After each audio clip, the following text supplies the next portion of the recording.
Olá, amados. Nós estamos vivendo nesses dias agora o período da Páscoa e nós gostaríamos de aproveitar essa ocasião para fazer aqui uma pergunta. O que é a Páscoa para nós, amados? O que ela representa para nós como cristãos que eu e você somos? A verdade, amados, é que é muito triste ver o que o mundo fez com essa data. É muito triste ver a nossa postura como igreja nesses dias, a forma como agimos, como pensamos, o que vem à nossa mente, amados, nesses dias. Amados, há um vazio de significado que foi enxertado em nós quando se fala de Páscoa. Esse mundo, esse contexto nosso totalmente mecanizado, totalmente capitalista, nos envolveu ao ponto de nos fazer esquecer valores tão importantes, e um deles é esse, o real significado da Páscoa. A verdade, amados, é que talvez eu e você prefira acreditar nas mentiras que nos agradam, ou seja, nessa imagem de Páscoa que foi propagada, do que na verdade da Páscoa, que poderia nos curar, nos libertar. Nós estamos falando, amados, de um período que marca, que foi marcado por morte, de um período marcado por lágrimas, por dor, de um período de morte de várias crianças e de um período em que marca a morte do nosso Senhor Jesus na cruz, porque o texto de Êxodo, capítulo 12, faz menção ao surgimento da Páscoa e o que ela é, o que ela representa, mas ela tipificava aquilo que aconteceu na cruz com Cristo. Amados, nós estamos falando então de um período de muita tristeza, de muita comoção. Talvez seja um momento que eu e você temos para parar, para adorar, para honrar a Deus, para juntos louvarmos a Deus por aquilo que foi feito. Veja, amados, são dias realmente para que a gente pare e medite a respeito e que eu e você perceba que eu e você deixamos de pagar um preço enorme por nossos pecados, justamente porque alguém em nosso lugar pagou. Isso é Páscoa, amados. A Páscoa, ela fala de um período de libertação do Egito, da escravidão, como foi lá no início, do livro de Êxodo, no capítulo 12, é isso que está relatado ali, quando o povo de Israel era escravo, 400 anos de escravidão no Egito, então de repente surge Moisés e com todas aquelas pragas para demonstrar o poder de Deus, e justamente a Páscoa, ela se dá na última praga, quando existe e ocorre a morte de todos os primogênitos do Egito, tanto das pessoas quanto dos animais. Veja, amados, nós sabemos, dentro desse contexto, que um cordeiro ele era necessário morrer para que houvesse perdão dos pecados. Assim funcionava com a nação de Israel. Ok. Com a recusa e a insistente recusa de Faraó em libertar o povo da escravidão, amados, então chega-se a 10ª praga. Ela é lançada sobre os egípcios e ela traz morte de todos os primogênitos. Mas como que se daria isso? Um anjo da morte da parte de Deus passaria naquela madrugada e mataria todos os primogênitos do Egito, tanto dos homens quanto dos animais. O povo de Israel, amados, no entanto, ele ficaria isento de tal praga desde que fizesse exatamente como foram instruídos dentro desse texto de Êxodos, no capítulo 12. Você pode ler depois, do verso 1 até o verso 8. Mas antes de nós falarmos a respeito desse texto, vamos lembrar aqui, amados, o que ele representa. E tenha em mente que ele tipifica a obra da cruz de Cristo. Ok? Então vamos lá, no Êxodo capítulo 12, no verso 2 diz assim: Este mês vos será o principal dos meses, será o primeiro mês do ano. Veja, amado, que aquele momento seria como um divisor de água na vida e na história de Israel e posteriormente na nossa vida. Foram 400 anos de escravidão e agora eles estavam diante de uma nova era, de um novo calendário. Isso porque, amados, aquele episódio veio para marcar uma era, veio para mudar tudo. Um novo tempo surge aqui. Assim acontece, amados, quando alguém reconhece a Cristo. Um novo tempo surge, um novo calendário, uma nova realidade. Veja que nenhuma das outras pragas marcou tanto. Elas não foram como um divisor de águas. Esta Foi, justamente porque ela apontava para Cristo, porque ela tipifica Cristo. Veja o que Paulo diz em 2 Coríntios, no capítulo 5, o verso 17. Aquele que está em Cristo, nova criatura é, e as coisas velhas já passaram, e eis que tudo se faz novo. Deus estava dizendo para o povo que a partir daquele momento, daquela libertação, tudo seria novo na vida deles, até um novo calendário surgiria. Era um novo tempo, amados. E é exatamente isso que a Páscoa representa para nós. Ela sela um novo tempo na nossa vida. Ela fala da libertação que foi dada para nós, tal como o povo foi liberto do Egito, eu e você fomos livres da condenação do pecado, amados, através do Cordeiro Pascal, que é Cristo, que morreu por nós naquela cruz. Então, Páscoa vem desse texto, dessa ideia de libertação, de resgate, esse texto que fala de esperança, amados. Então, aqui nós iniciamos a compreensão do que é Páscoa, e ela fala exatamente disso: libertação, resgate e salvação. Novo tempo para a humanidade, esperança, amados. O verso 4 daquele texto diz assim: Mas se a família for pequena para um cordeiro, então convidará ele o seu vizinho mais próximo, conforme o número das almas, conforme cada um puder comer. Por aí calculareis quantos bastam para o cordeiro. Deus estava dando uma instrução clara, amados, de que aquele que morasse só, aquele que vivesse só, ele não poderia comer o cordeiro sozinho. Ele não poderia tomar para si o cordeiro sozinho, mas ele deveria se juntar com uma família vizinha para que então eles pudessem tomar do cordeiro. Amados, veja que o cordeiro ele não poderia ser morto para uma única pessoa. Sabe por quê? Porque nunca se tratou de uma obra individual. Cristo morreu pela igreja, por uma nação, por todos os povos da terra. Esta data, amados, é para todos, alcança a todos sem distinção, sem acepção. Isso é Páscoa, é salvação para o mundo, é remissão do pecado de todos, amados, aqueles que aceitam a Cristo. É a oportunidade de vida para o mundo. Em João, no capítulo 1, verso 29, diz: Eis aí o Cordeiro de Deus que tira o pecado do mundo. Amados, o que eu e você estamos fazendo com a Páscoa? O que eu e você temos feito nesses dias, amados? Teriam sido esses dias apenas para o nosso descanso do trabalho? Amados, será que nós temos consciência do que aconteceu nestes dias? Da conquista que nós obtivemos? Do quanto fomos selados para a vida durante esses dias?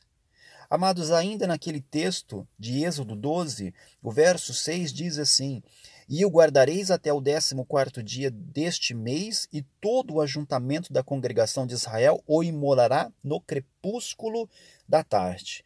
Veja, amados, era necessário que o cordeiro ficasse separado dos demais. Esse cordeiro que foi separado naquele dia, em que haveria libertação, em que o povo de Israel deveria imolar o cordeiro no crepúsculo da tarde, e o anjo da morte passaria no meio da noite. Amados, era necessário que aquele cordeiro fosse separado, ele não poderia se contaminar, ele tinha que ficar uns dias separados, tal como o cordeiro pascal, que é Cristo.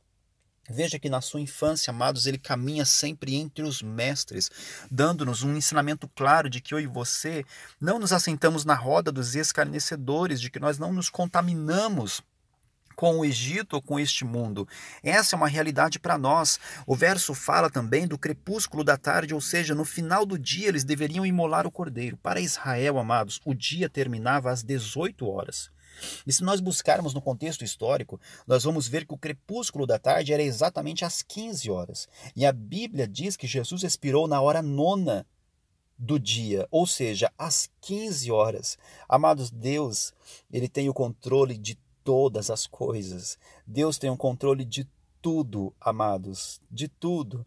Veja o verso 7. Tomarão o sangue e o colocarão em ambas as ombreiras e na verga da porta, nas casas que o comerem. A ordem era para que o povo imolasse o cordeiro, pegasse do sangue e colocasse na principal porta de entrada da casa. Amados, veja uma coisa: por que colocar o sangue do cordeiro na porta? O sangue representava a vida do animal. Veja comigo no capítulo 17 de Levítico, no verso 11: porque a vida da carne está no sangue, Eu vou-lo tenho dado sobre o altar para fazer expiação pela vossa alma, porquanto é o sangue que fará expiação em virtude da vida que está contida no sangue. Portanto, o sangue representa vida. Eles deveriam colocar na porta principal da casa, quando o anjo passasse ele veria a vida na porta da casa. Quando o anjo do juízo passasse e visse o sangue na porta, diria: eu não preciso executar juízo aqui, pois o sangue já foi vertido. Alguém já pagou pelo pecado desta família. Amados, isso é Páscoa.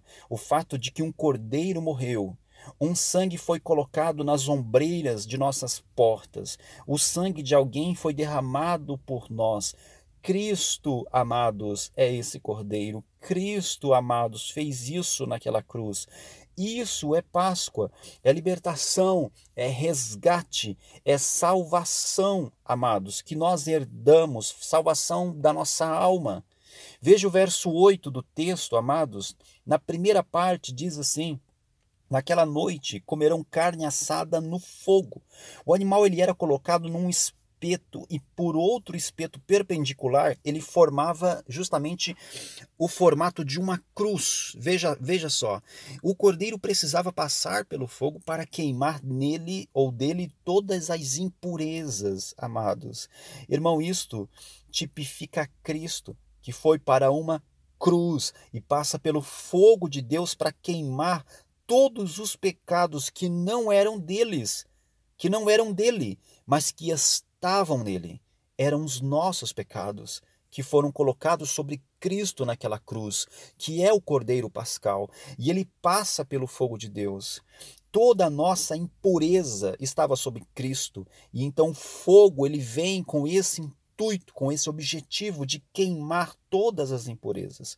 Este fogo, amados, era para ter caído sobre nós. Aqui se fala também de comer a carne. Por que comer da carne, amados? Isso representa a nossa junção a Cristo. Nós temos parte com Ele. Nós comemos do Cordeiro. É uma herança, amados, que eu e você recebemos. Páscoa é muito mais do que muitas vezes eu e você temos vivido ou imaginado.